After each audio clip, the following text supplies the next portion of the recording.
Hello and welcome to Season 4, Episode 6 of Unlimited Opinions. I'm Adam Bishop. I'm Mark Bishop. We are, of course, reading Alan Ryan's On Politics, a book discussing the history of political theory from the ancient Greeks to the modern day.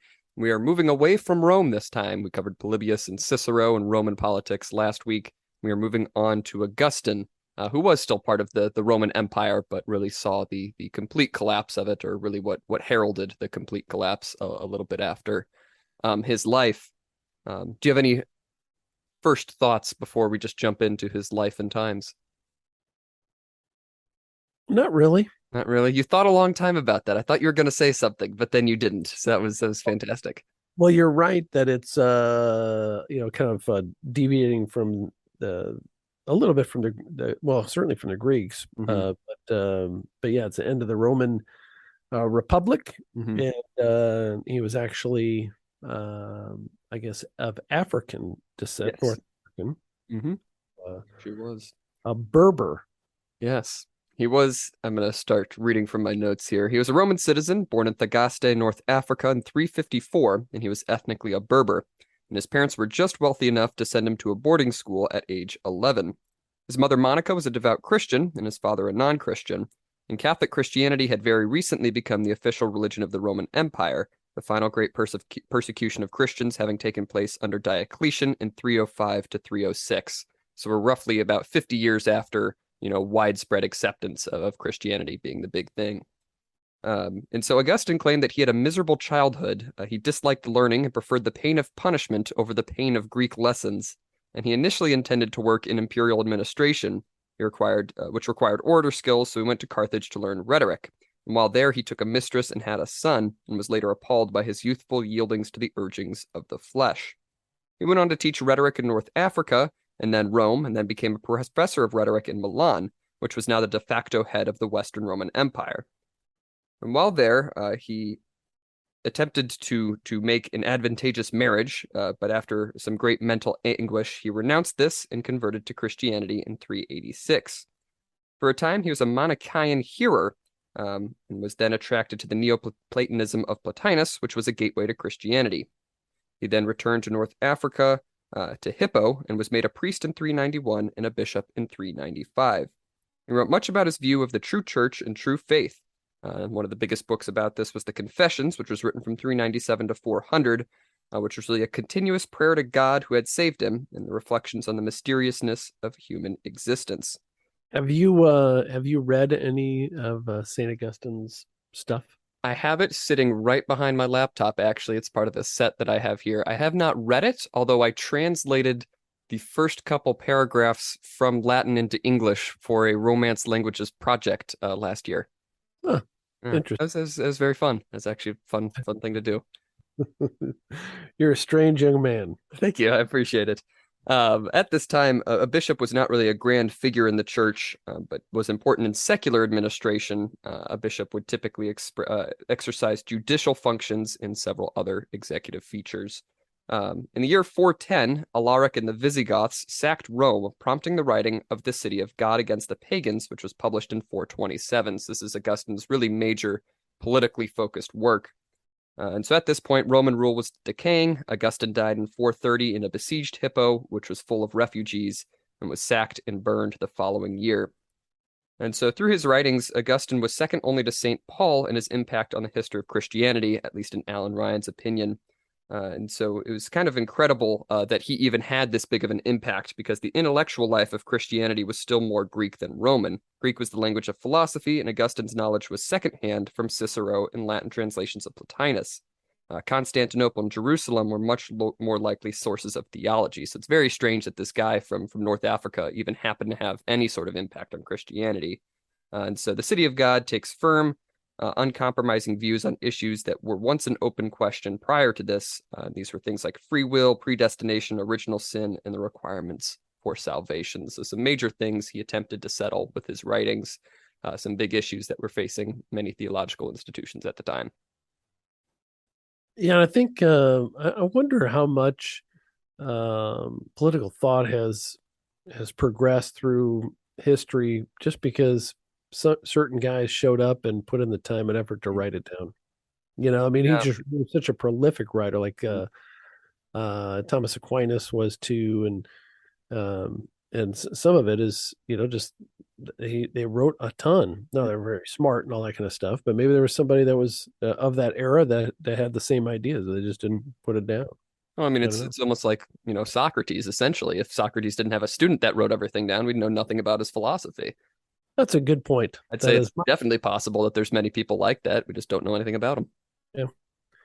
But so I mean, the fact that he wrote so much, it is kind of odd though that this lesser official from North Africa is so prominent in church philosophy and Western philosophy as Mhm.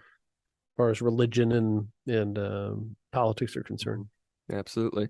And then before we discuss really what Augustine's beliefs were, Alan Ryan kind of talks about, bridging the gap from Cicero to Augustine, what's happening in politics since we talked about Cicero. So following Cicero's death, Caesar's adoptive grandson Octavian established the Principate, which was one-man rule, but the forms of the Republican institutions were preserved for a surprisingly long time. And so only when the entire empire was threatened by outside disasters or military disasters and economic and administrative chaos during the 3rd century did the political structure radically change. And so then after that point, there was a succession of empires or emperors, and this created a centralized, bureaucratic, and uniform system with an emphasis on obedience and order. So the emperors were increasingly drawn from the Eastern Empire, and so developed a more Persian view of a ruler's status. So Constantine began the process of turning the pagan empire Christian, and this was solidly established when Theodosius outlawed pagan cults in the late 4th century. So we're seeing this turn away from the Roman Republic and then the rise of the empire, and then finally the empire becoming officially Christian. And so Christianization fostered the process by which the Pope became the head of the Western Church, and with that, Latin became the universal language of Western culture. And the Catholic Church was the only institution whose authority aspired to the geographical reach of the Western Empire. I'm going to read just a small section from the book. Alan Ryan says, looking back, we see the ingredients assembled for the creation of the distinctive institutions of church and state, cooperating but serving different ends, and always in danger of coming into conflict either over doctrine or over the privileges of the clergy or over the different loyalties they appealed to. But if the western and eastern halves of the Roman Empire had not gone their separate ways, the history of Christianity would have been very different, and our ideas about the naturalness of a division of labor between religious and secular institutions would have been very different too. So an interesting point he makes there, if the empire had stayed cohesive in one big unit stretching west to east, we really would have seen the church kind of combined with the state, but it was only because it split then we saw the Pope really rise to prominence and kind of try to have any sort of control over the decaying Western Empire at the time. Yeah, and that's been the struggle I think since. And the opposite problem is now, like as the Middle Ages went on with the popes trying to gain more and more civil power, but that kind of struggle between the civil authority and the spiritual authority is fascinating. And I think in recent years, um, it's gone to the other extreme where there is no religion Mm-hmm. in public life at all.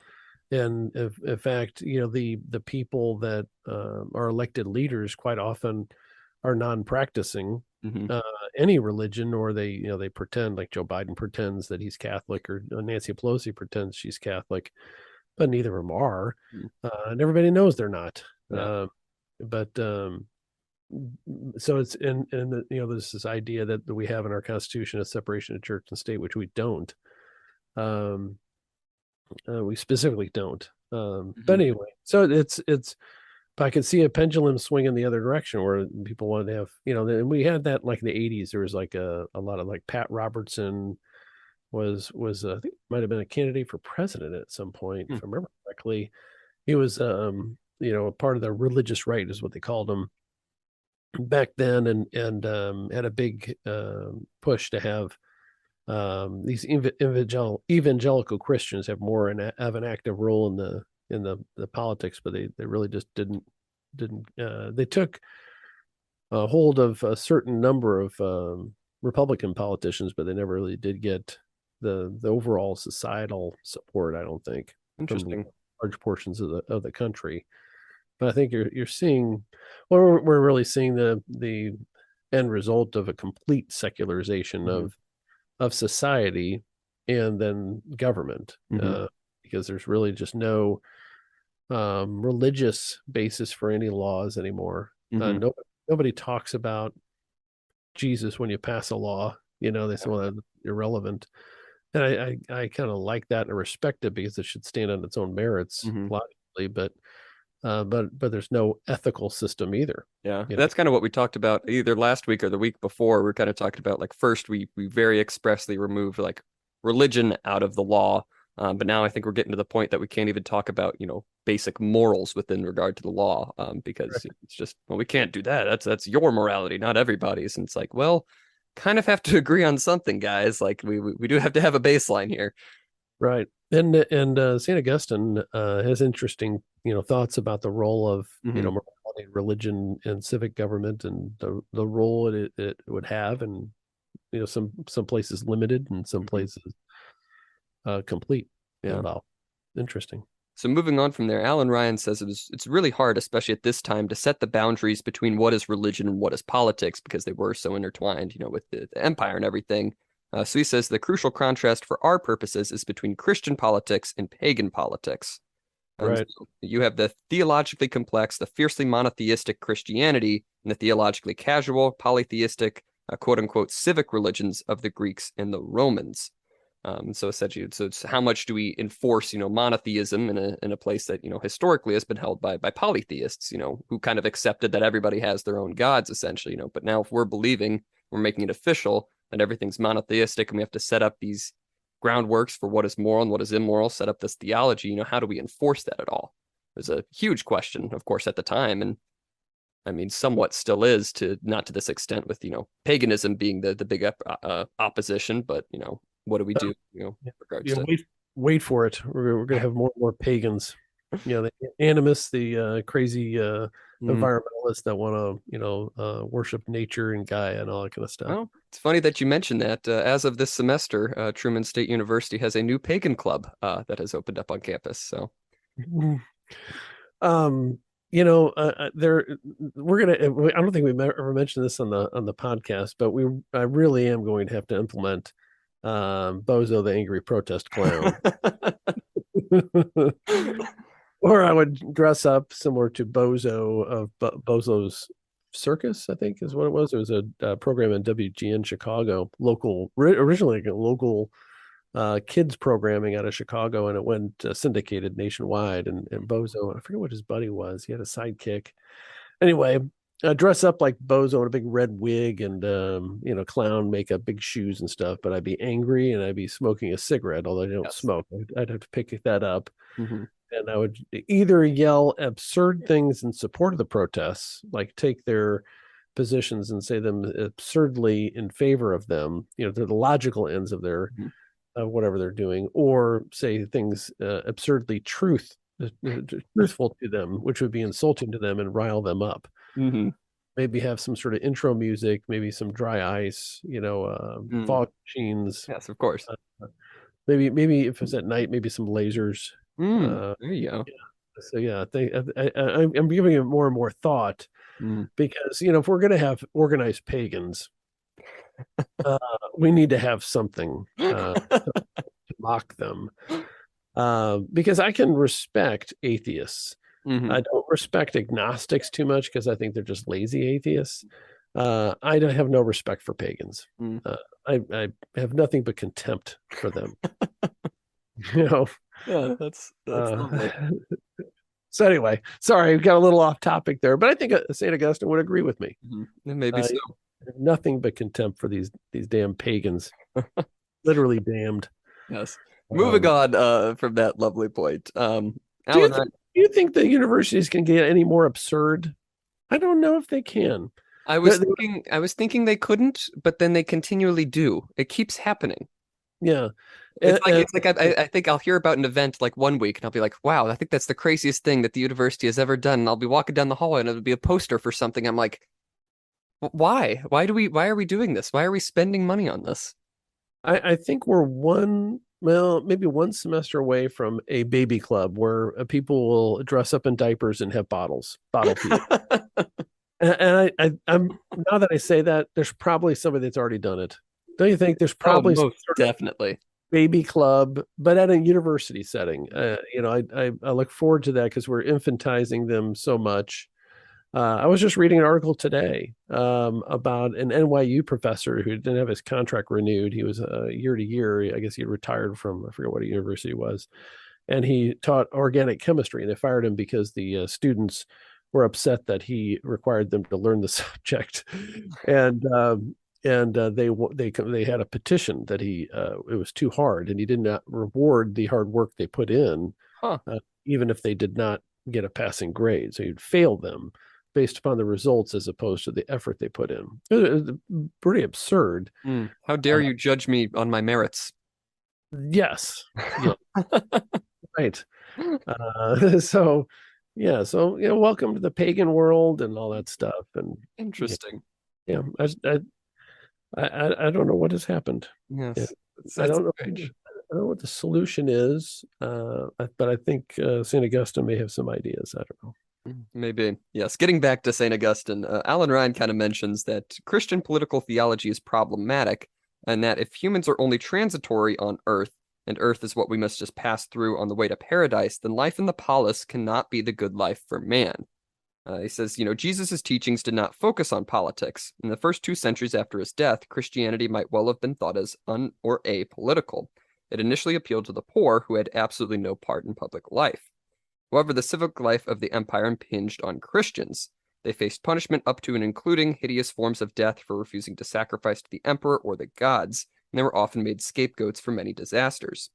The rise of Christian leaders forced the question of how a state should support a religion, how Christians should support a state.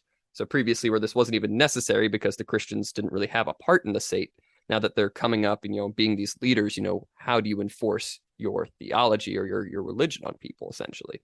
Yeah, and how do you even justify participating in, Mhm. in those kind of civic decisions? And it really must have been off-putting for the pagans of the time, where they had it was like kind of like saluting the flag, or when you do the sacrifices to the gods, and you participate in the different festivals. It must have really been off-putting that the Christians are, yeah, I'm just not going to do that. And you could just imagine their friends saying, "What are you, cheap? You don't want to give Yeah.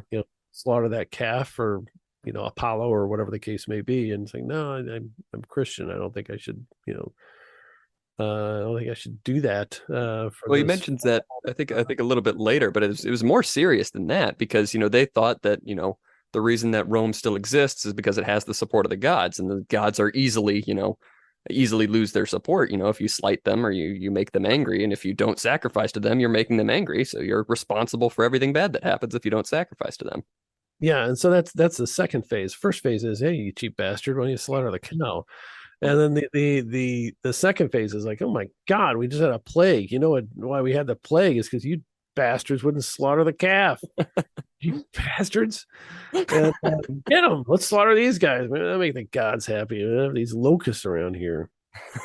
And then coincidentally, after they slaughter some Christians, the locusts went away. Well, they probably would have gone away anyway, but it's a correlation. They didn't understand the correlation versus causation arguments. Yes, yes.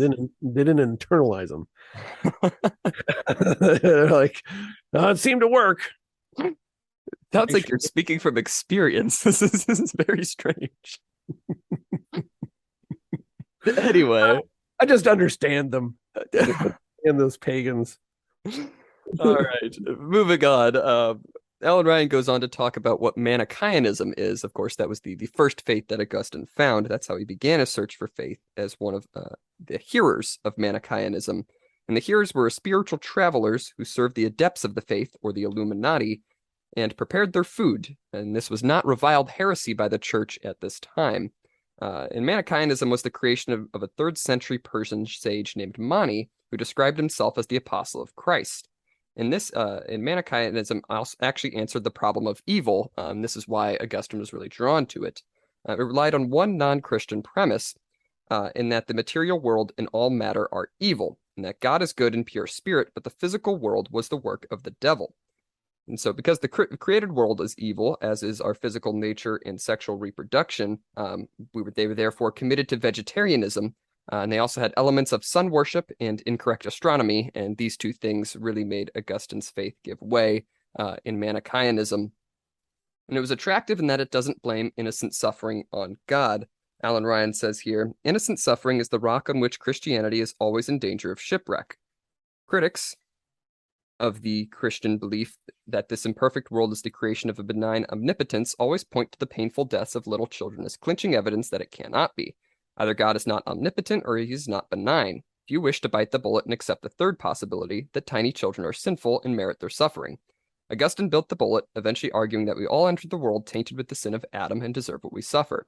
One might think that the Manichaean view that God is the source of goodness, but unable to make headway against the devil, is less alarming. Persistence of Manichaeanism into the late Middle Ages suggests that many people have thought so. So it was very attractive for that reason, especially. And, we see terrible things happen, but if God is good, why do terrible things happen? And they essentially say, well, the world itself is bad. God is not bad. These things happen because the world is the work of the devil. Which is and our listener, if our listener's still listening to this episode, is probably wondering, why are you talking about the nature of God and man and the nature of evil? But it really is fundamental when you talk about political decisions, especially when you're talking about a criminal justice system, because you still have this debate going on. Okay, are people evil? Do people do evil things, or are they just caused to do things because of their background and their history and what has happened to them? And St. Augustine had a pretty wild view of this. I think, that we're all, we're all sinners, is my view, but that doesn't mean we're all sinning all the time. I think that we're none of us are perfect, is what I mean by we're all sinners, and we've all sinned, especially in adults. But like a 2-year-old, I don't really consider a 2-year-old a sinner. But certainly as a person ages, they're capable of sin. They're imperfect, and we're all imperfect. And so he has a different justification for it. But if you look at any debate with like the left wing about criminal justice, punishment, bail reform, and all that stuff, you see a thought that crimes are a result of societal pressures or the patriarchy or some other kind of amorphous or vague societal creation, as opposed to an individual decision to punch someone in the face and steal their stuff. Yeah, that's a great discussion that I think we'll get into later. There's actually a great quote from Alan Ryan himself that I want to read that I think really sums up, I think, what you're saying. So foreshadowing and foreshadowing. Yes. Foreshadowing, exactly.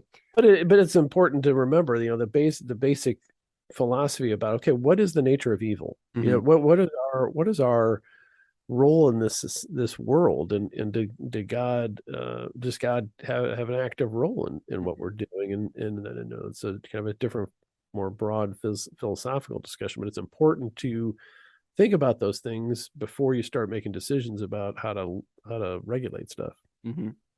Nobody seems to do that either, but that's another issue. Yes, moving back to Manichaeanism, it really appealed to Augustine's sense that he was full of bad desires.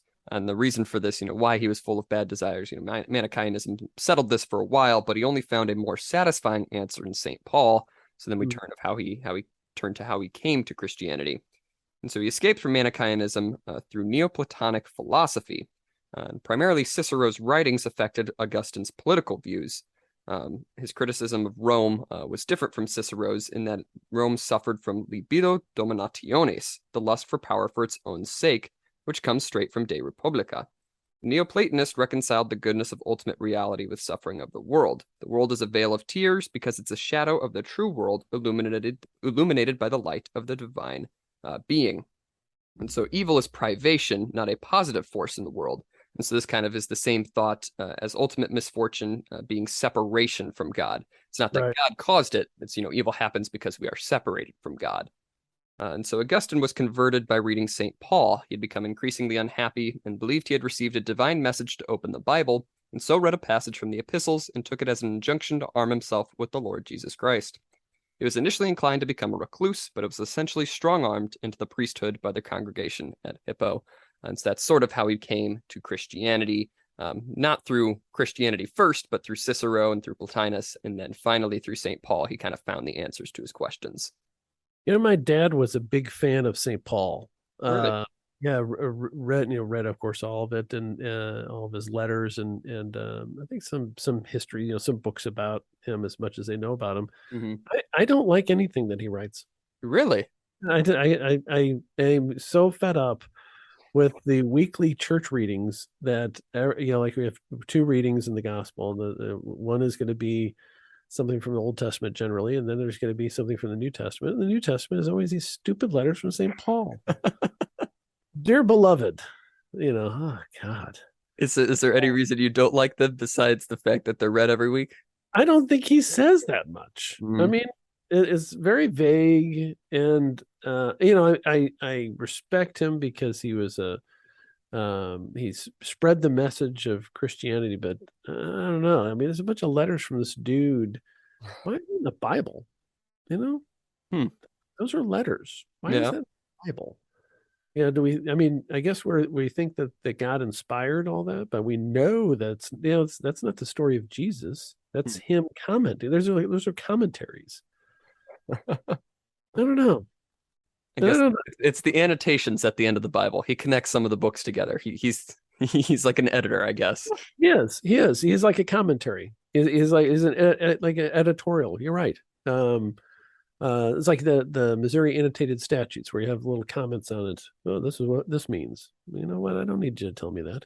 Interesting. Yeah, I guess I've never really thought about it. I've just kind of accepted that well, of course the epistles are in the Bible because they've always been, I guess, but I've never really thought about why. They're only in there after he wrote them. Well, that's true.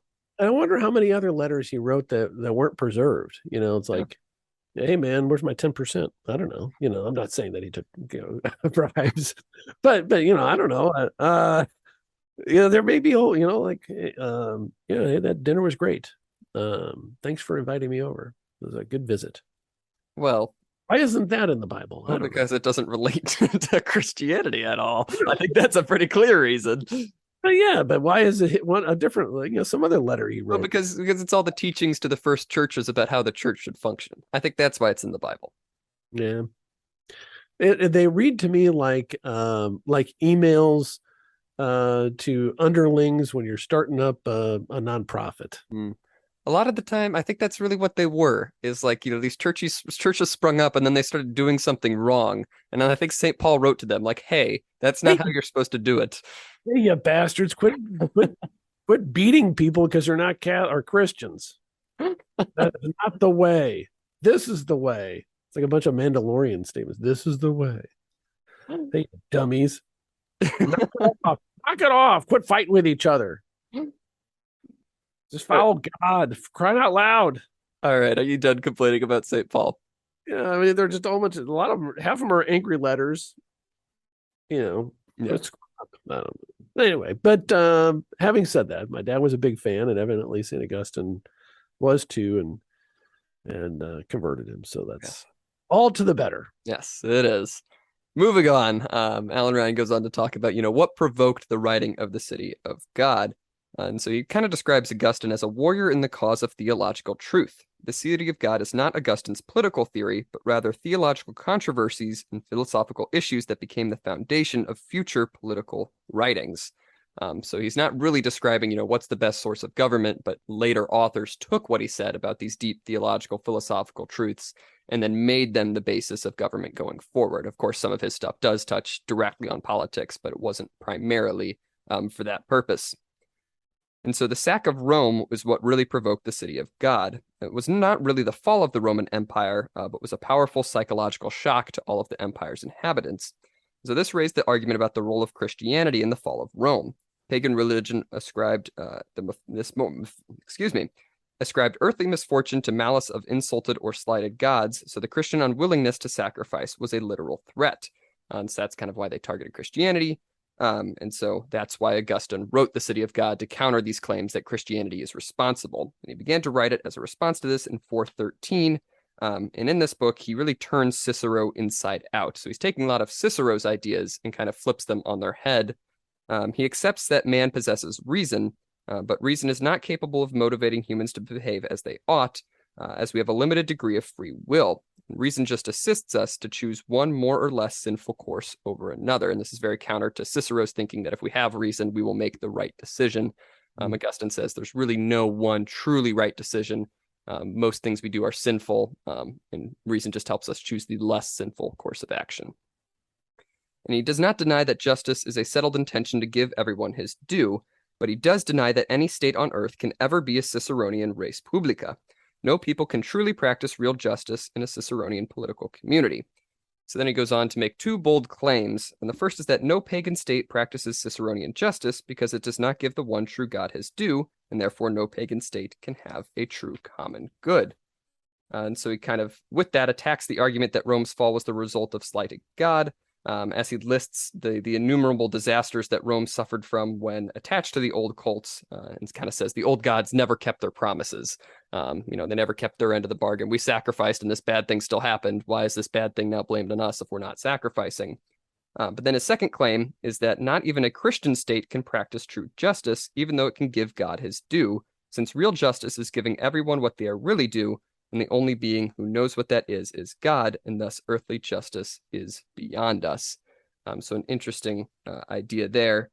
So then he kind of goes on to say, if that's not the foundation of human affairs, if justice is not what is central, then what is? And he says the answer to that is love.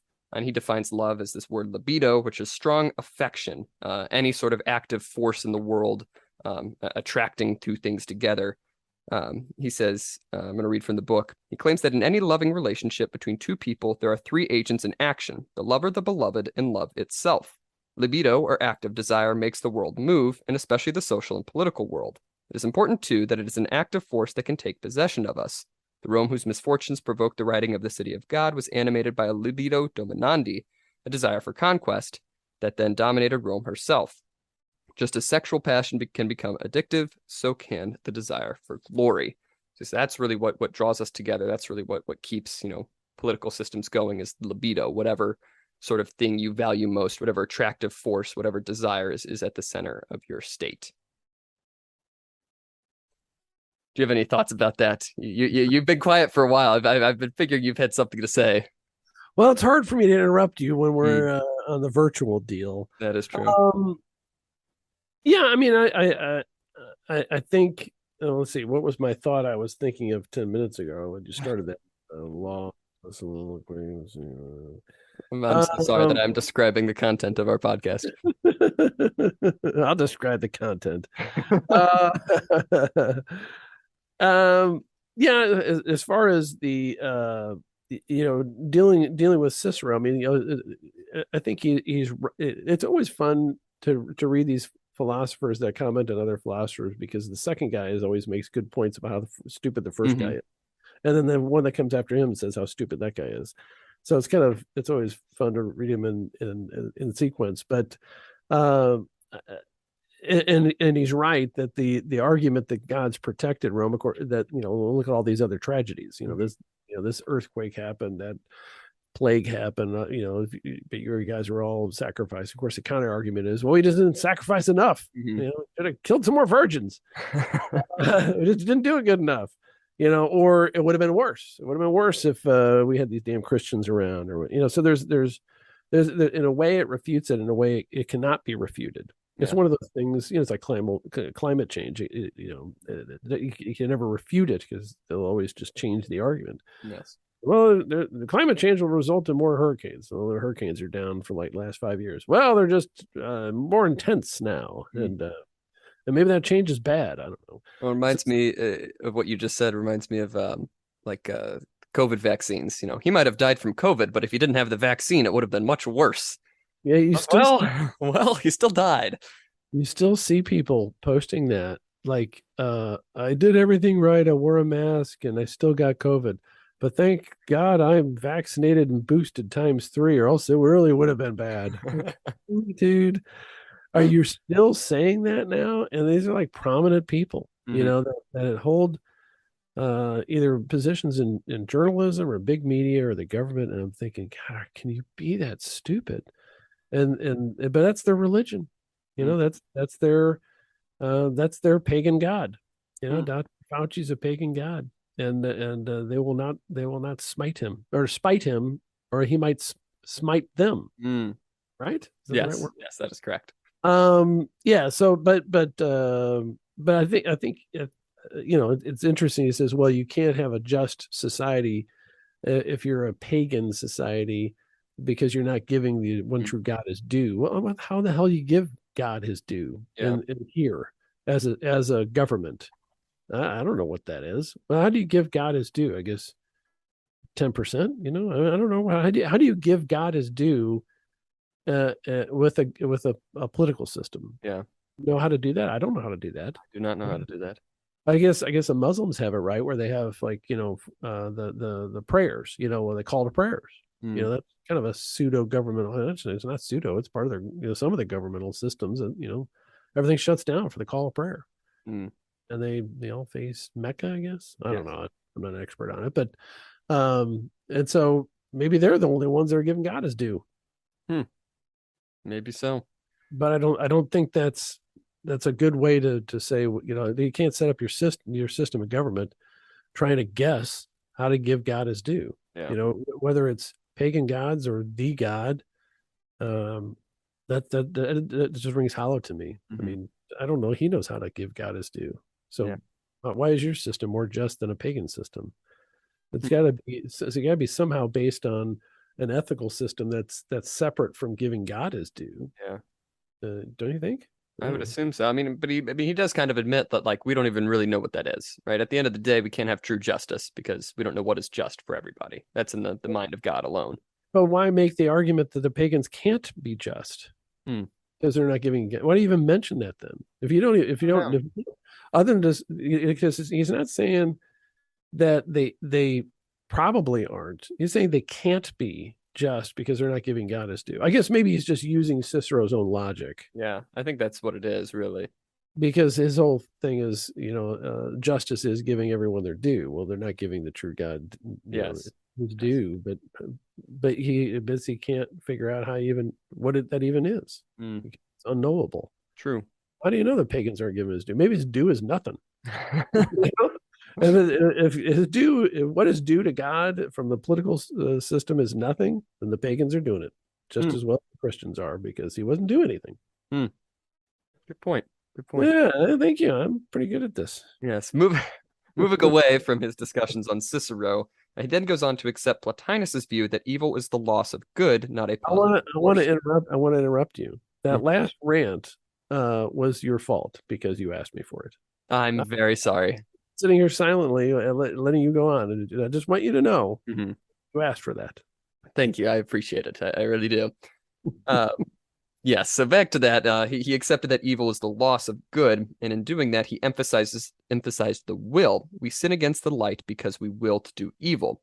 So there's a couple reasons why we might sin. We sin because of pride, and in that we know that we have wills and we wish to make them effective. That pride that I have this power to make my free choices. I will use it to do the wrong thing. And he also says that we sin because we want to keep company with others. This is where I found that great quote that I was mentioning earlier. It says, Adam was not so much beguiled by Eve as ready to do whatever it took to remain in her good books. We cannot survive without company. Augustine wanted the approval of the local hoodlums and joined in their wickedness. He had a sure grasp of what motivates rioters and looters in the contemporary world than commentators looking for the deep causes of unrest. He is unflinching about the fact that he chose to do what he did and that he enjoyed it. So kind of what you were saying earlier, we're looking for all the deep-seated roots of evil and those sorts of things in our society, but he's really saying these people did this bad action because they wanted to, and they wanted to be liked by those around them. That's it. That's why they did those things. We can't say, well, their home life, well, this and that, and those might be factors in it, but that ultimate choice was up to them, and they did it because they wanted to, and that's it. Which I figured you would like that approach very much. Well, Very it's big on not. free will. Well, I mean, it's just true. Mm-hmm. It's not what I like. It's just what it is, and I just get so tired of the Adam and Eve discussion, because it's inevitably some sort of blame shifting Yeah. deal, and I just really don't like all the commentary about that whole thing about, well, she, because even in this summary of Saint Augustine's view of it is that he's doing it because he just will do anything to make her happy. Well, what the hell, I mean, I think they're just equally at fault for making the decision to eat the apple. Mm-hmm. Yeah. Talk about it. I don't think there's anything relative to it. They decide to do it. He could have said, yeah, no. You know what? And he could have said no to her and convinced her not to do it. I mean, what's his responsibility to her morality? Mm-hmm.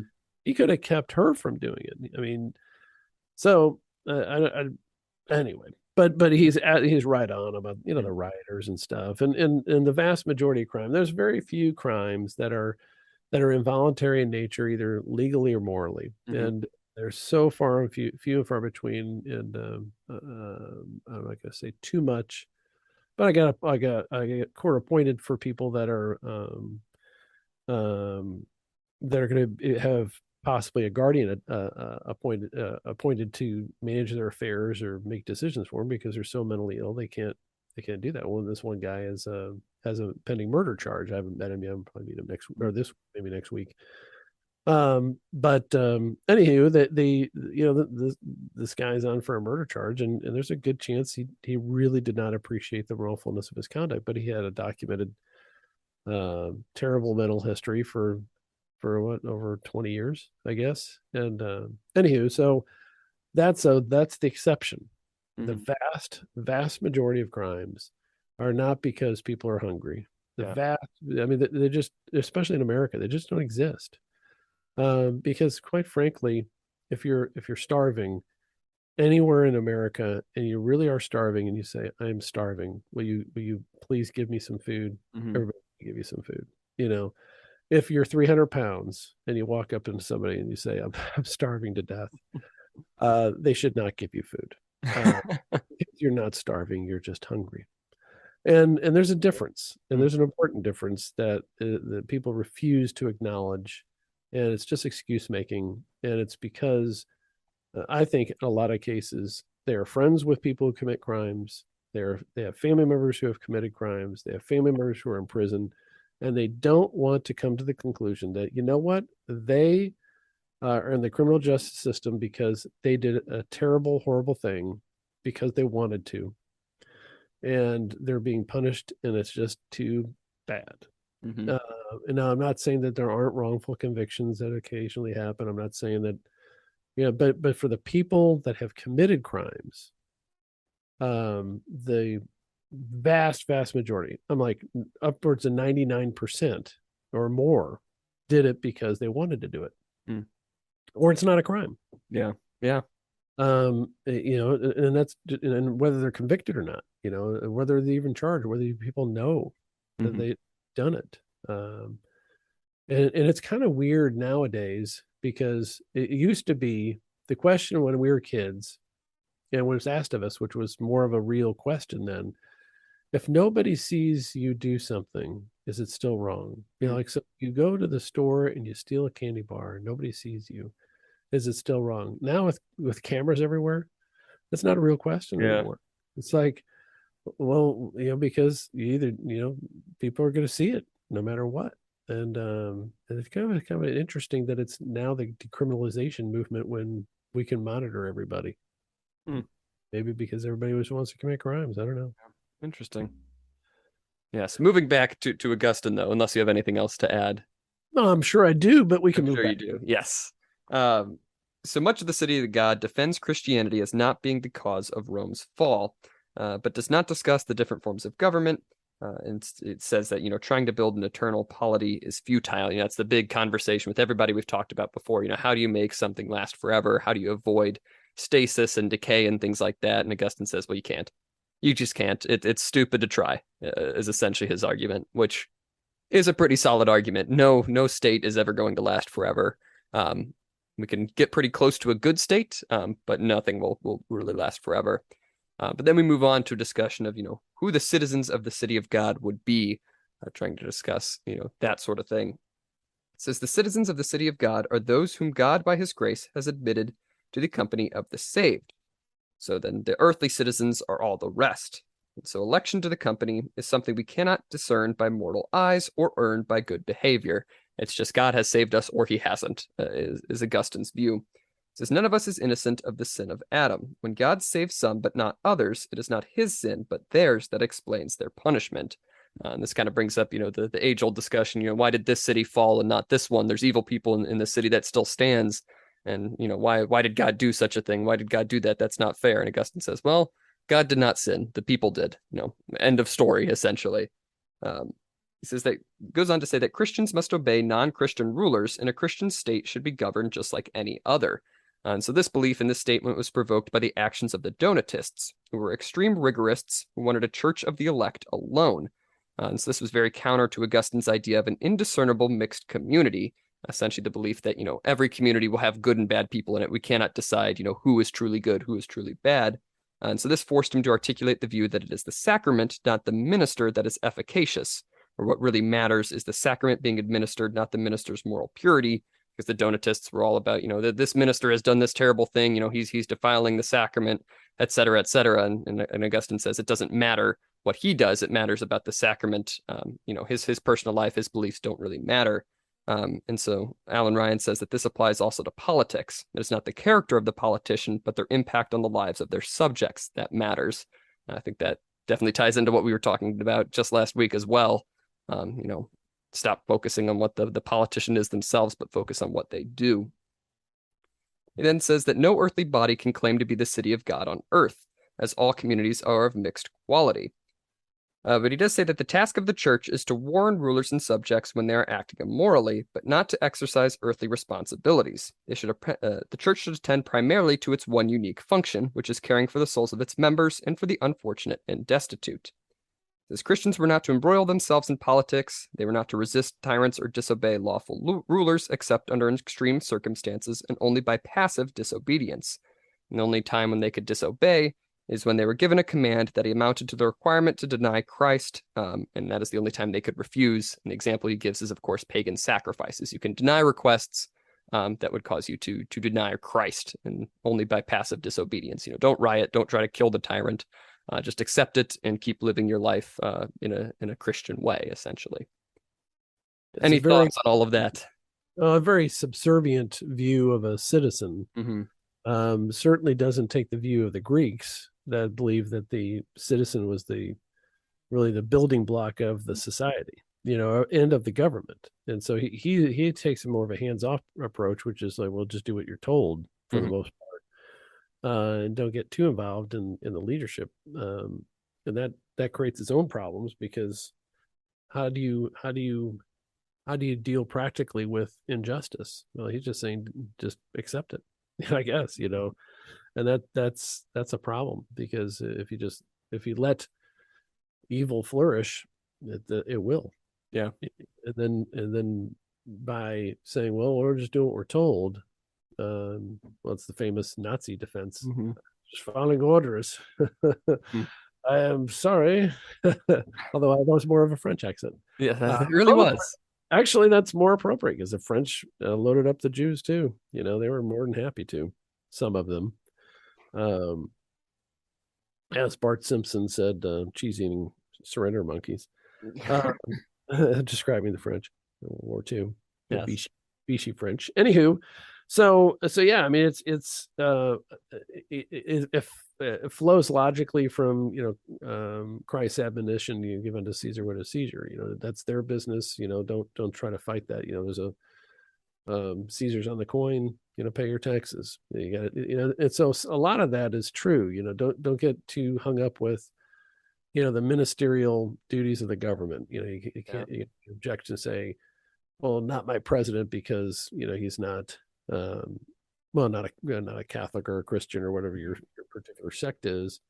You just accept that as the civil authority, and focus on your soul and that of everyone else. And so I think there's some compelling arguments to that, but this kind of voluntary subjugation of yourself and just saying, well, you can do whatever you want, unless you order me not to deny God, then I'll stand up. I don't think that's a recipe for a just society or a functioning government. True. Moving on, he then goes on to talk about politics as a limited good, and he kind of starts this off by really, setting in stone that we should not despise the material world. To do that is blasphemy, as it is God's creation. Even though it's flawed, our systems are flawed, we can't, despise this thing that God has created. And so part of that is that the fall of Adam has led us to lose control, And he brings up this concept of the disunity of mind and body. And he has actually a very compassionate argument about the victims of rape, I think, that was probably been very unique at the time. He says that the women raped by the Visigoths were not violated and not dishonored. There's a major difference between the victim of rape and being the sexual instigator, and they should not feel ashamed in that. He claimed, however, that Lucretia, a Roman heroine, was doubly wrong to kill herself after being raped. It was wrong to think of herself as dishonored and wrong to kill herself. A very interesting idea there because, of course, at the time, if you were a woman who was raped, you were seen as, dishonored. This is terrible. I mean, of course, it is a terrible action, but, they really believed that, impacts the worth of the person themselves, that victim. And Augustine says, no, not at all. This was not your fault. Do not blame yourself for this. He then goes on to talk about how the earthly kingdom exists to promote peace. The goods of this world are not to be despised, and we must accommodate ourselves to earthly reality. He says religion cannot fend off earthly evil. Earthly success and earthly failure have earthly causes. Just because, we have religion as one of the things in our government does not mean that, everything will be successful. Bad things can still happen on this earth. He says that, states exist because we care for earthly things and require arrangements to satisfy the desire. The state helps keep stable ownership of earthly goods.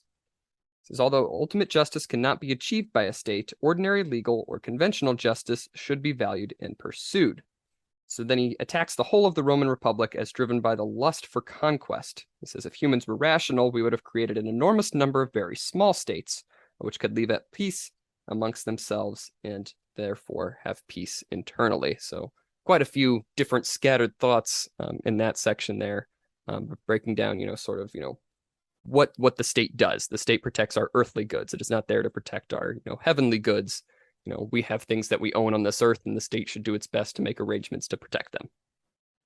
Yeah, and I think one thing that jumped out at me is the view that earthly justice is self-evidently better than injustice. Mm-hmm. So at least he recognizes there's some, a better, a more you can't have perfect justice on earth, but a more just society is better than an unjust or unjust society. We'll never find perfect justice, but we can definitely move away from complete injustice. We can find something in between that is pretty good. Correct. Yes. And I wonder what he would think. I think he'd be in favor of federalism.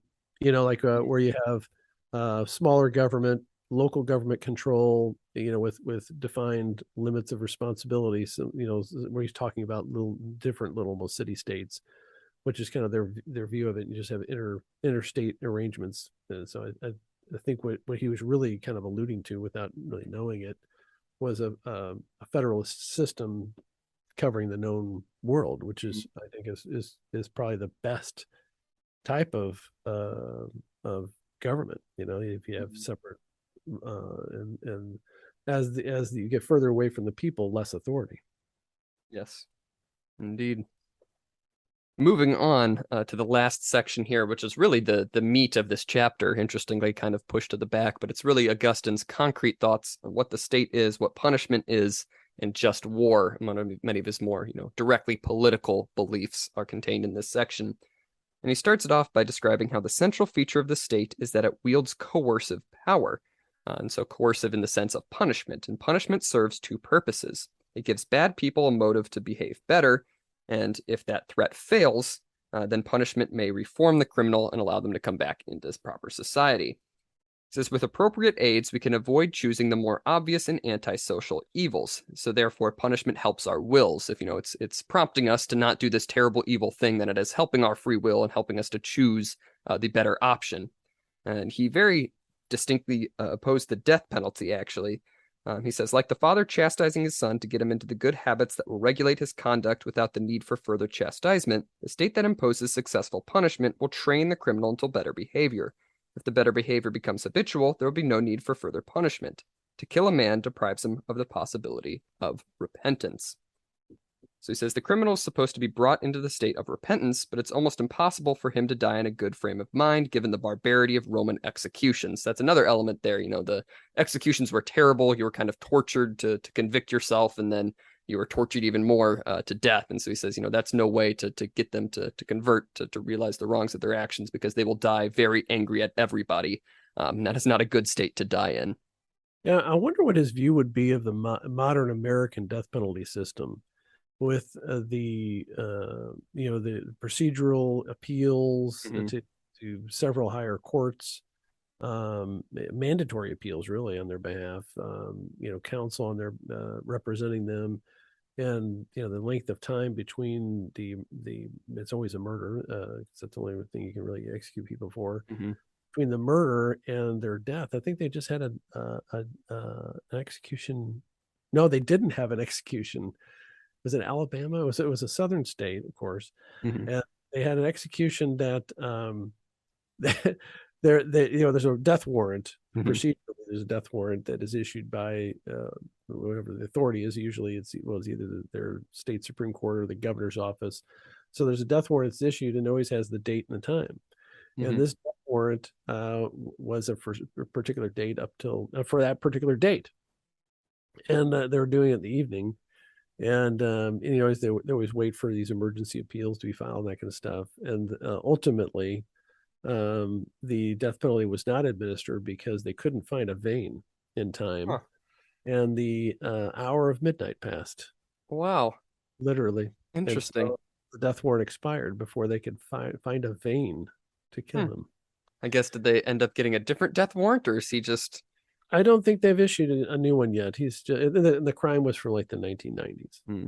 Yeah. so it's just so I mean I understand, and I'm not trying to denigrate his statements about the death penalty depriving somebody of the possibility of repentance. But Mhm. if you go 30 years between the murder and your execution, I think you have not denied him the possibility of repentance. Yeah. Especially when you're talking, the amount of appeals and the different courts that it goes through. If each one of those courts finds that, hey, this guy did something bad enough to die, you know, pretty sure, you'd have come to terms with it at that point that, hey, maybe, if three separate judges have ruled that I've done something bad enough to die, I should kind of think about what I've done.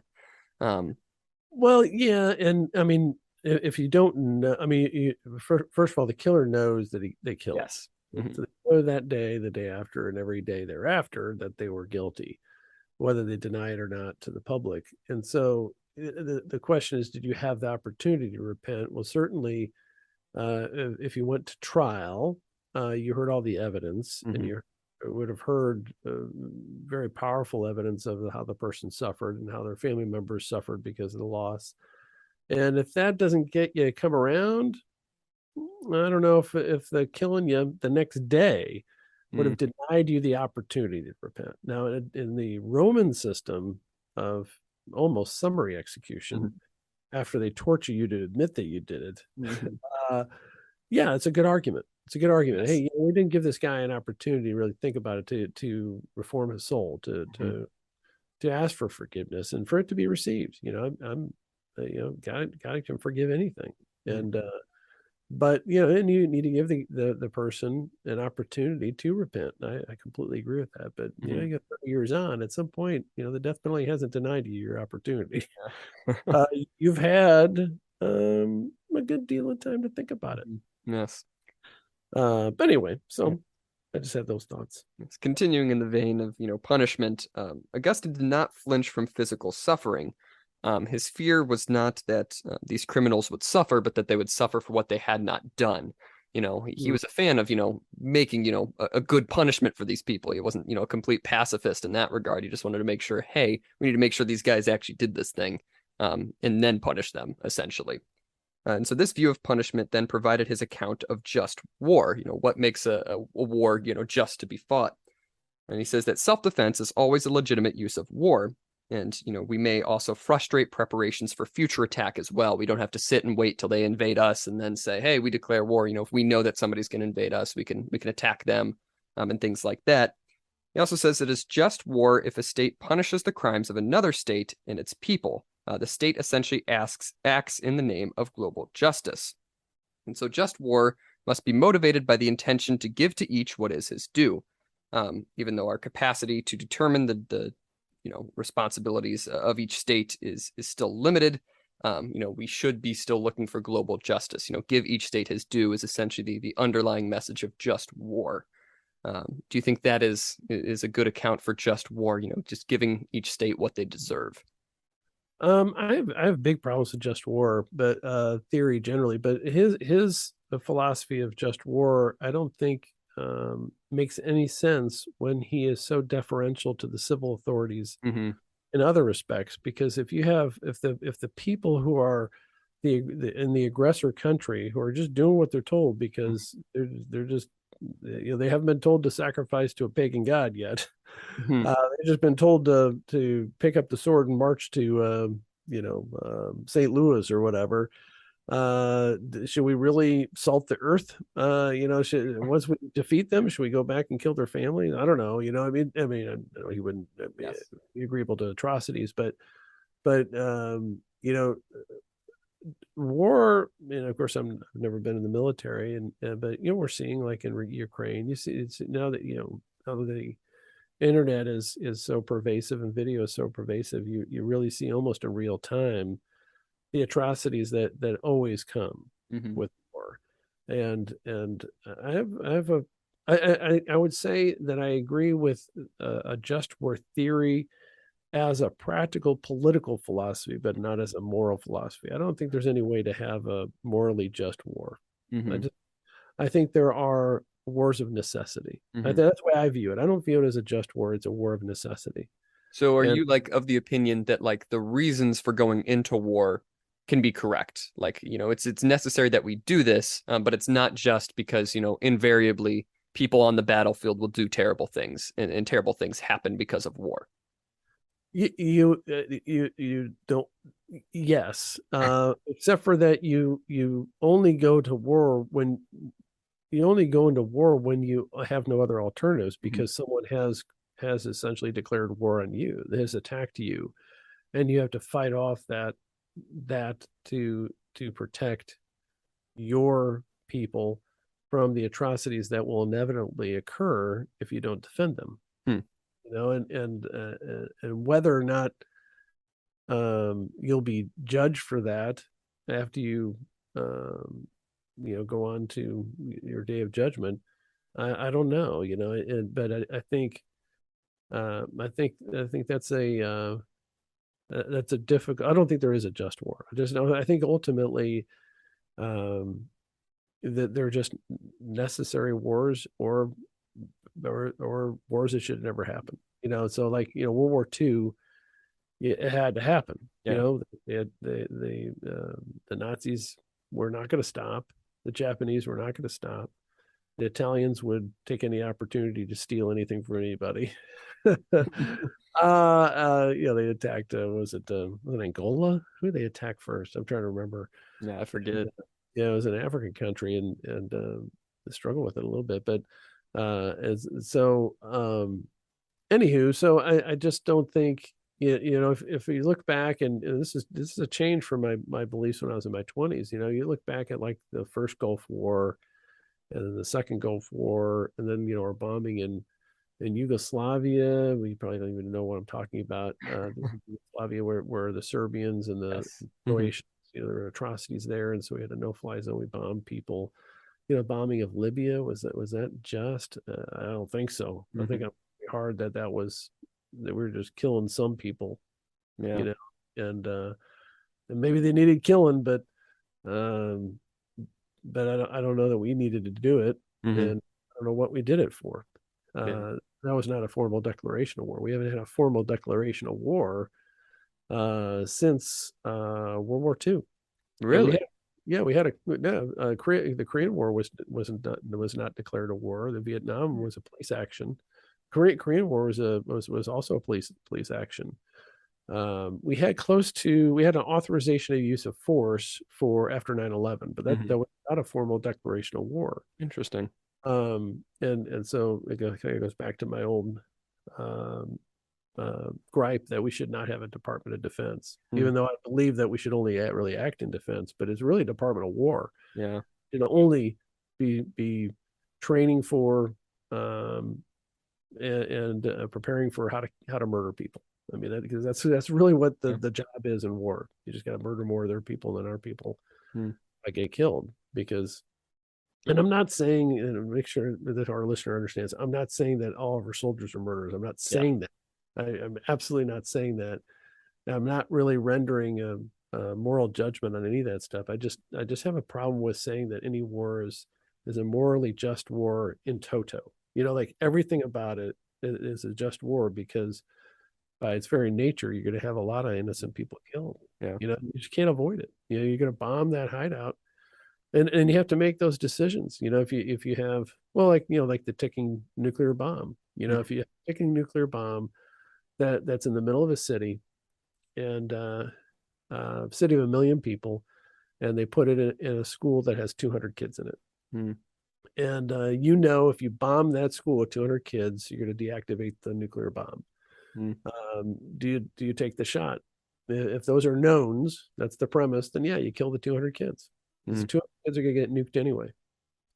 And those are kind of decisions. I mean, that's an obvious one, but you have the grayer decisions. Well, if they have a force that's going to attack you, and there's 100 kids within that force because you're using human shields, do you blow them up?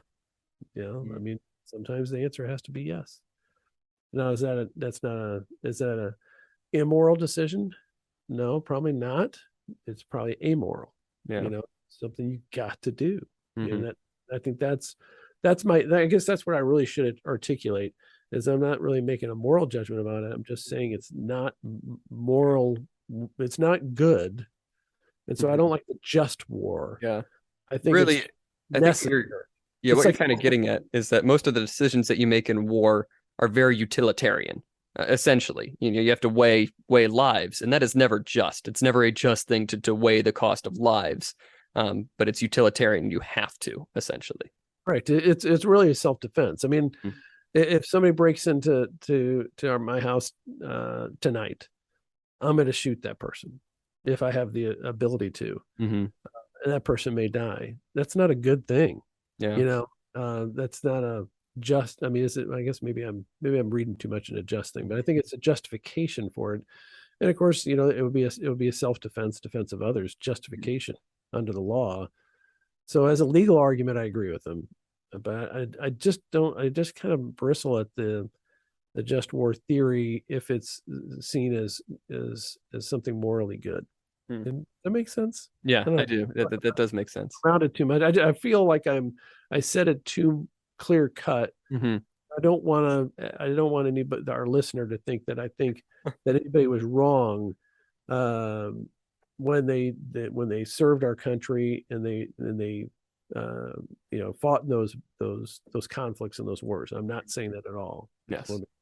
Our listener knows that.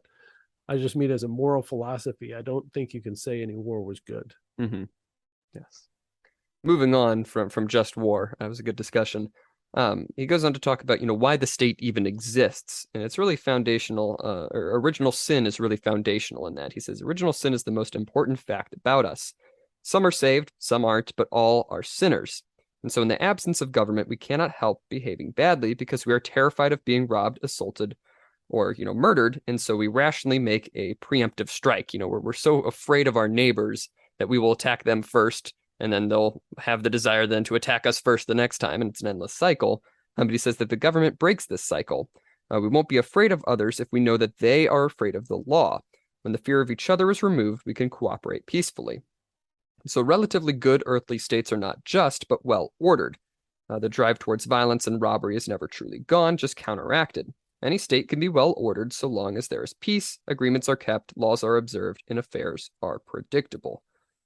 So an interesting discussion of, sort of the nature of humanity there, and that, we, inherently will do bad things to each other if there's nothing stopping us, because we're all afraid of each other. But then removing that fear is the government's job. We have to be afraid of something bigger than us in order to get us to cooperate, essentially. Do you agree with that? I agree, like, somewhat. I do agree that in the absence of good institutions, a lot of bad things will happen. I don't know if it's just because that we are all inherently afraid of each other. I do think that there are some people that would inherently do some bad things, but I don't know if that's true of everybody. Yeah, I think his overgeneralization of the sinners. I think we're all sinners, but not all of us are killers. Mm-hmm. Not all of us are thieves. And I think, but I think a high enough percentage, a high enough number, Mm-hmm. would be a problem without some sort of ability to control them or deter them. Mm-hmm. And that's what we're seeing across the country with this decriminalization nonsense. Some shop owner was just stabbed to death yesterday. I Ugh. think somebody stole a wig from him. He chased him outside. The guy stabbed him. Mm. Um, just a sad. And probably chased him because the cops will never come. Yeah. So I think it was in California, somewhere in Los Angeles or something. But yeah, if you don't have, I think he's right in the sense that if you do not have a system of government, you have worse than anarchy, because then people will have to band together to protect themselves. And I don't know if preemptive strikes are automatic, because if you have, if you have neighbors, you're not going to go out to try to kill them Mm-hmm. before they kill you, unless unless they say, "Hey, I'm going to come over tomorrow and kill you." Yeah. Okay, well then maybe you'll go out tonight and kill Yeah. them. It's like if there was a total collapse of the government, I don't think I would go next door to the apartment over there and like beat up my neighbor because I'm afraid of him coming in and robbing my stuff. Like, I don't think that would happen. Like, even if he wasn't afraid of the law, I don't think I would preemptively attack him, just on the belief that he would attack me first. Correct. Now, but you're going to want to arm yourself. Yes. Uh, I'd be prepared to defend myself, but I wouldn't go out and attack people. Correct, and that would be the default. Mm-hmm. There would be less cooperation, and then you'd have roaming gangs. Mm-hmm. uh, that would be a big problem. So if you have a breakdown, but he's right in the justification for a civil government, because if you don't have that, you will have anarchy, and violence and theft would create more. The Mm-hmm. retaliatory strikes will happen. And I shudder to think what would happen if somebody in a let's say there's a societal breakdown, and then somebody attacks one of you boys. I'm not going to be concerned with my eternal damnation. You know, I'm a pretty cerebral guy, and I'm not exactly Mr. Violence or anything, but that's true of any guy. You Yeah. know, and then you're going to have, and then what happens when I take action after that? Mm-hmm. In a lawless society, well, then they're going to have to take some sort of, and if I have a retaliatory attack, I have to be aware, like the ancient Greeks did, aware of what their people would do to Mm-hmm. retaliate against me. And so then it's okay. We're killing all the guys over the age of 16, selling everybody else into slavery. Yeah. Welcome to Carthage, or whatever it was. I mean, it's so that's what happens, Mm-hmm. and eventually you'll get there. Mm. Bleak. Moving on. Augustine then goes on to talk about, what's the individual's role in things. He says the individual must leave politics to the powers that be, as they are ordained by God, and disobedience, except by the conditions described earlier, is an affront to God. He says the right to govern is not personal to those people who are in charge, just that God created rulers whose power is part of the providential order. So then he brings up, the quote, one of, I guess, Augustine's most famous: if justice is absent, what is a state other than a large and successful band of robbers? I'll read from the book here. He quoted with pleasure the brave or foolhardy response of a captured pirate to Alexander the Great. Asked by the great conqueror what he meant by his piracy, he replied that he meant just the same as Alexander, and that he took it amiss that just because Alexander had many ships and he had only one, he was condemned as a pirate and Alexander was praised as a hero. Augustine's view seems rather to be that states are by nature magna latrocinia, but that under their protection, the limited goods of this earthly life can be pursued. Of course, magno latrocinia is that idea of a band of robbers. By nature, states are that, but then if we order them well enough, then we can kind of, temper that down, essentially, and pursue the earthly goods. So do you think that states are inherently a band of robbers? Depends on the state. I mean, I think if you have, back to the Greeks, Mm-hmm. or fast forward past St. Augustine, if the government is a creation of the people, and it's with our consent, then no, it's not a band of robbers, because we all agreed to these terms.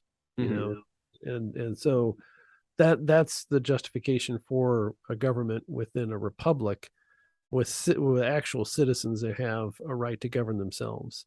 and then you kind of cede a certain amount of authority to the government itself Mm-hmm. by participating in it. And is it Locke that had that kind of contract I think view so. of the government? I think he was a big property rights guy, but that type of idea that if you're that the government's only legitimate if it has the consent of the people, otherwise it is just a large gang of criminals stealing stuff. Yeah. Is Putin's oligarchy, to give a good an easy example, is that any different than just a criminal syndicate writ large? I don't think so. I think it's pretty much that's what it is.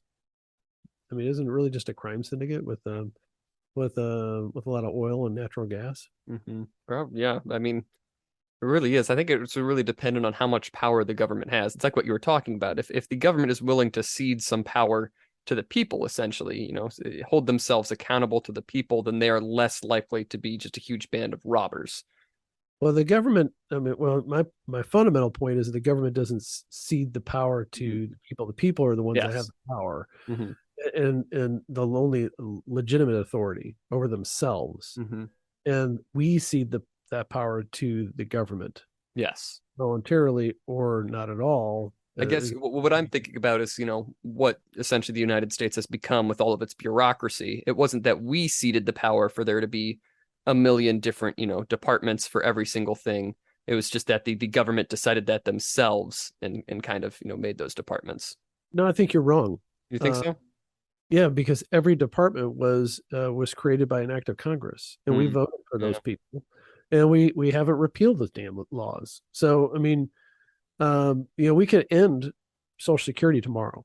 If our representatives would vote to end Social Security tomorrow, Mm. and if thousands and thousands of us rose up and all across the country and demanded the end of Social Security, which is never going to happen, of course, um, and they clearly knew a majority of the citizens wanted to end Social Security tomorrow, they would vote out. They would vote against it. So there's some accountability. I have some hope with regard to that. But every federal, state agency, every agency has been created uh, indirectly by a vote of the people, by the consent of the people, because we voted for the representatives and they enacted it, and it's been created by them. The bureaucracy didn't spring up on its own. Mm. Every one of them was created by a law passed by Congress. Every That's one of them. true. That is true. Now there's some judicial decisions Mm. that have created legal rights or procedures or limitations on individual freedom that were not with the consent of the governed, and because they are not accountable. Once they're in for life, and there's no accountability to that. The only thing we can do is impeach them, which we need to do more of. More judges need to be impeached. Good thoughts. We don't impeach them. Mhm. We don't vote them out. We don't impeach them, and it should be a regular occurrence. Somebody should be impeached every year. There should be they should figure out the bottom 5% of all judges and start knocking them off. I mean, not killing them, impeaching them. I mean, why are we letting the lowest performing people stay in office? Hmm. But that's a whole different argument. Yes, that's another discussion. Moving back to Augustine, Alan Ryan says that Augustine did not praise tolerance or religious liberty. He thought that people should be coerced into Christianity by the state, but there should be no extreme coercion or the death penalty, of course, if you're not a Christian. He does say, though, that Augustine's ideas led to later arguments for tolerance. If the state is to care for externals, then the internal theological questions must be settled elsewhere. The idea that the church is a voluntary organization for worship in common and discussion of faith, while the state is coercive in a non-voluntary organization for regulation of external matters. The dangerous novelty in this, as Alan Ryan describes it, was the extension of coercion from enforcing observance into the suppression of heresy. And this allowed Christians to persecute each other with clear consciences. So it's not the idea that, the dangerous idea wasn't that we shouldn't be tolerant. It was dangerous in that we should be not tolerant to the extent that we are, killing people who do not follow the correct faith, is what Alan Ryan says. I'm going to end this section by reading from the book. The acceptability of coerced orthodoxy to Christians relied almost entirely on Christ's injunction to compel them to come in. And the Augustine who strained to read Christ's injunction to turn the other cheek in a metaphorical and spiritual sense in order to permit Christians to serve in the military with a good conscience now strain to read the cogere intrare of the parable of the reluctant wedding guests in the most literal sense to explain why earthly rulers might, indeed must, compel orthodoxy among their subjects. It was a dangerous legacy. Not only did it place the Christian subject at the mercy of his ruler's ideas about what was and what was not heresy, it made it inevitable that the church would claim to police the Christian ruler's orthodoxy, and inevitable that rulers would resist. And that is sort of his introduction into part two. This whole book is split into 4 parts, and part 2 is the Christian world. So we'll see how the church interacts with the state when you are enforcing a correct religion, and what that has to do with heresy, which he says stems sort of from Augustine's beliefs here. So what do you think of this chapter overall, this chapter 5 about St. Augustine? Again, I really like the author. Mm-hmm. I think a great job summarizing stuff. He seems to be a history buff too. He loves to give long introductions of the historical context of these thinkers. So I enjoyed that. Mm-hmm. Yeah, I mean, the thought of Saint Augustine with regard to the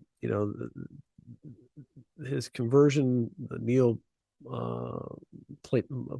how do you pronounce it? Neoplatonists. Neoplatonists, and that kind of duality, where Plato talks about, well, you can't see perfection, I guess, and it's kind of like this veil, Mm-hmm. and Saint Augustine using that to say, well, there's the divine perfection and knowledge of things, and we just don't see everything, and we are fallen creatures. I agree with a lot of that. Mm-hmm. I think that's an interesting way to look at the world. I do agree with some of what he's saying about, there's certain phases, not phases, but certain areas of government that are not really the business of a religious or a moral view, but that you have to have certain things that you object to on a moral basis, certain things that a line you won't cross. Now, where you draw that line, I don't know, but and he certainly doesn't know. But an interesting discussion, well written, and raises a lot of these fundamental issues that I know we're going to be exploring more in practice, practical, with future thinkers. You get more, like they say, the devil's in the details, and he's talking about, how to have a just society, kind of in a 10,000-foot level. Yeah. Really, you need something that sets up a system. But I do agree with, like, a lot of what he's saying is that you need a government or a system that encourages just and moral behavior. It's kind of like, and I think you hit on something where he says that you have to encourage moral behavior, or else you get more immoral behavior. It's almost like and it's very similar to like setting up a plan to lose weight, which I'm struggling with now. Pack a lunch, have a plan for the week of what you're going to eat, and you're more likely to stick to the diet and do better, and have an exercise plan that you already have planned out, and expectations of it. So if you have expectations of doing the right thing, you're going to do the right thing. And if you have a government that says, okay, we're not going to steal from each other, or else bad things might happen, you're not forcing people to be moral. You're encouraging them to, and you're punishing bad behavior, and so you will end up with a more moral and just society. If you encourage people to study and to work hard and to be frugal, you're going to have a more just society. Similar to if you're an individual and you value those things, you're gonna have more moral value yourself, and so you can extrapolate to the general from the individual in those circumstances. And I think he's absolutely right about that. And then how do you go about doing it? And I think one thing that's kind of, implicit in that Augustine didn't really describe, but it's like the consistency there, right? You have the threat of the punishment, and you know that if you break this law, if you do this wrong thing, you will be punished, and you know exactly what the punishment will be, and you know the process of going through with that, and all things like that. And so I think, because, prior to this, you have, you were tortured to condemn yourself, and you were put to death, immediately, or whatever the case may be. And it varied very much depending on what part of the world you were in. But if you're in one state that has a consistent system, And you know that if my neighbor breaks the law, or if I break the law, and that sort of stuff, we know what will happen. And that kind of plays into his idea about what the government does to restrict the natural tendency towards evil, or towards preemptive strikes. If we know that things are consistent among everybody, then we know that we don't have anything to fear so much from everybody else, because the rules are consistent and there are consistent punishments when broken. That consistency, I think, is key. Yeah, and also it would dissuade you from taking justice in your own hands, which Mm-hmm. is a weird variable in a just society, because then you have the Hatfields and McCoys, the feuds, the blood feuds and all that stuff, and it's important to have, and that was a thing that I was struggling with when my end of my career as a prosecutor. Um, that there was such a delay between what people did and the consequences for it. It almost lost all effectiveness.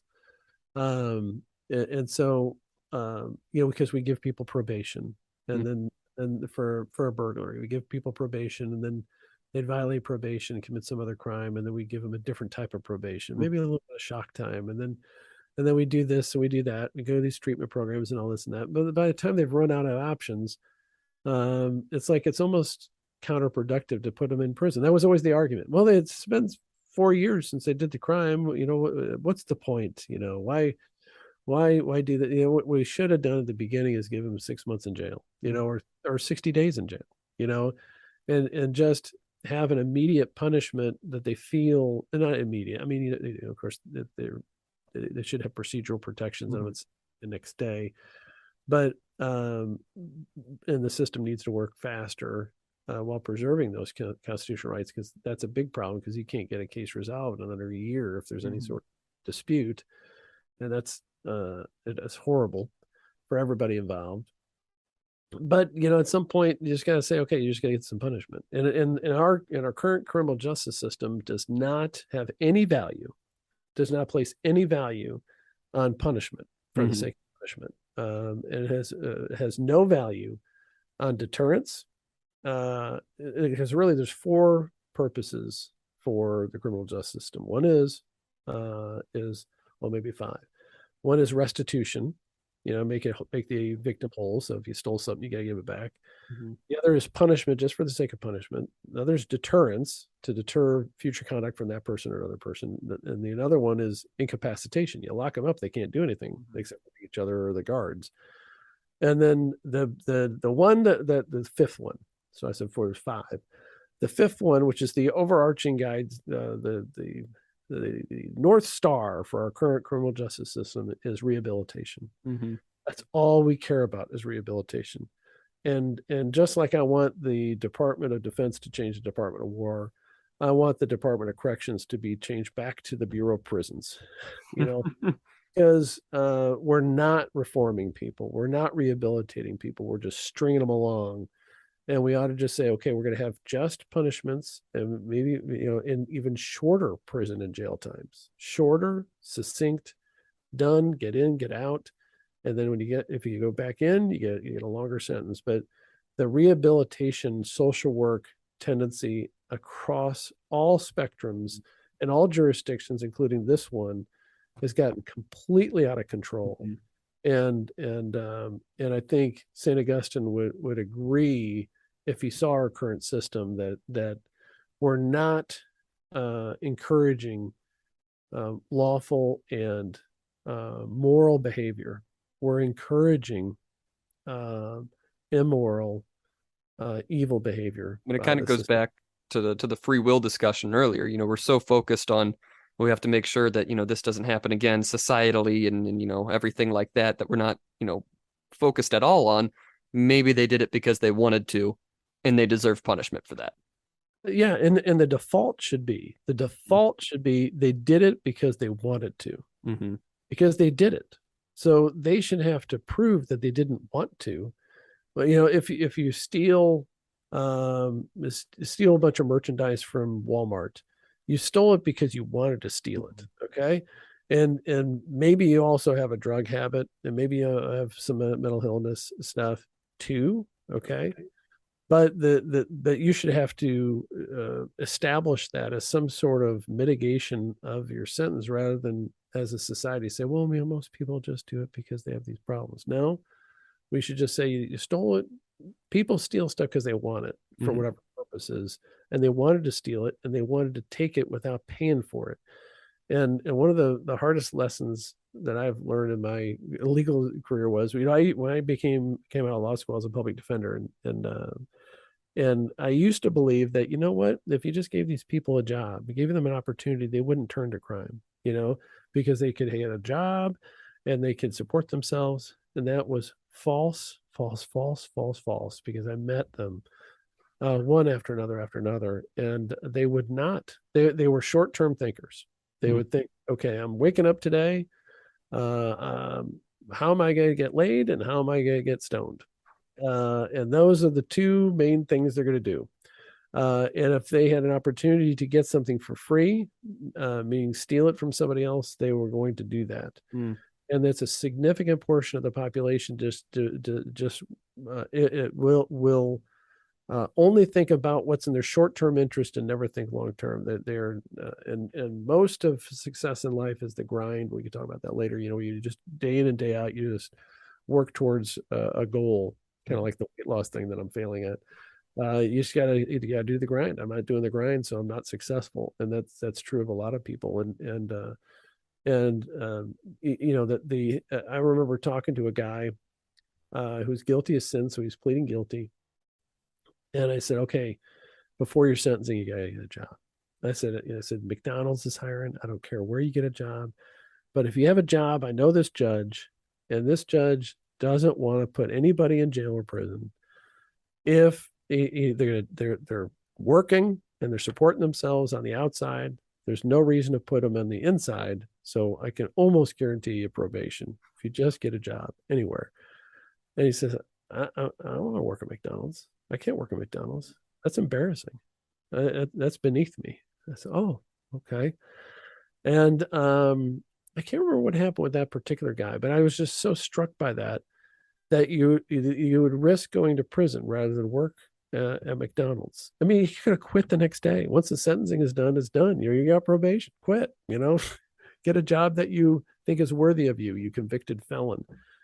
Um, but that's the mentality. They won't do it, and they don't want to do it, and that should be understood by people as the main motivating factor of people who commit crimes. They commit violence because they want to hurt people. They want to. They like it. Mm-hmm. And when you meet enough people that like it and they want to hurt people, you understand, oh, okay, that's who we're dealing with. And then you adjust accordingly. Mm-hmm. But people don't understand unless they've been a victim of a crime. And even then they seem to not quite figure it out. They want to believe. Nobody wants to believe that there are evil people in the world. Mm-hmm. Nobody wants to believe it. And now, St. Augustine had the view that we're all evil people in the world, and I'm a believer that we're all sinners. We're all capable of evil, Mm-hmm. but we all have the ability to control it and not to sin because we don't constantly sin. Mm-hmm. We sin when we give into the temptation or the vice or or weakness, or we decide to do it. And all of us have the ability to not sin again for the rest of our life. Yeah.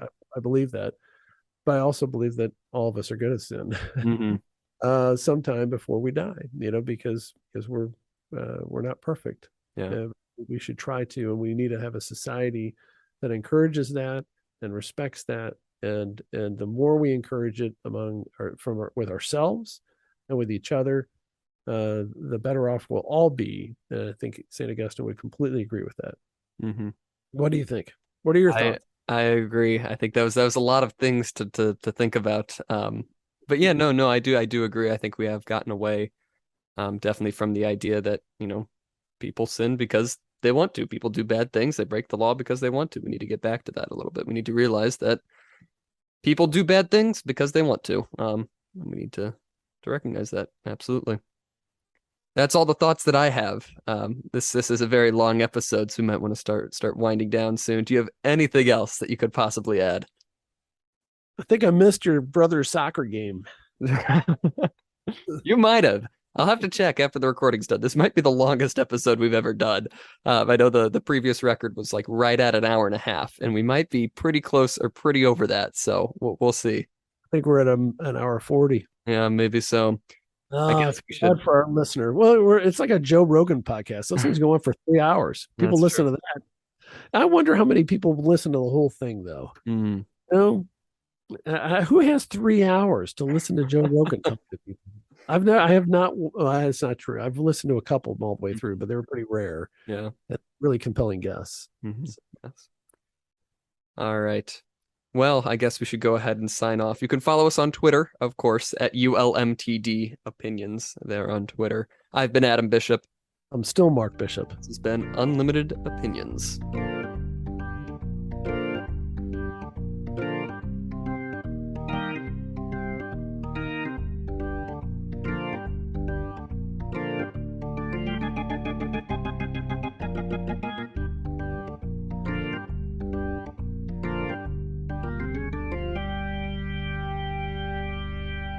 I have something that I have to turn in 15 minutes, so Oh I should no. probably go ahead. It's done. I just need to check it. It was a take-home exam, so probably in my best interest to sign off here.